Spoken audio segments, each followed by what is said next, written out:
Sa mga kaurawan, so good morning. So, napisa na pala yung palahin natin na naglilimlim. So, ipapakita ko sa inyo. Let's go!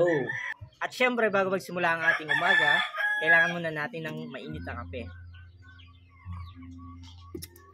Ito yung ating laging breakfast and sliced bread na ang palaman ay chicken pastil volcanic. So, pwede rin palaman yung wormses, depende sa trip nyo. So, ito. Ayan.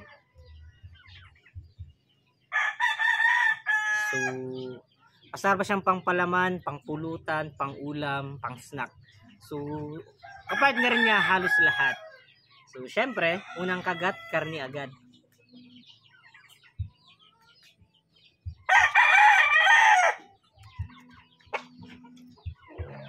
At available na pala ang Kaurawan Chicken Pastil sa Shopee. So, i-comment ko na lang yung link ng ating Shopee para direct kayong maka-order. Try nyo para malaman nyo kung anong lasa ng Kaurawan Chicken Pastil natin. Ito na nga pala yung mga palahin natin at nakakatuwa kasi halos lahat nagmana sa tatay. Ayan, hatch gray. So, sana mga gray ito pag laki. So, ayan silang lahat. Lahat nga pala napisa 10 itlog, 10 sisiw. Ayan, maganda kasi mag-alaga itong ating broodhen.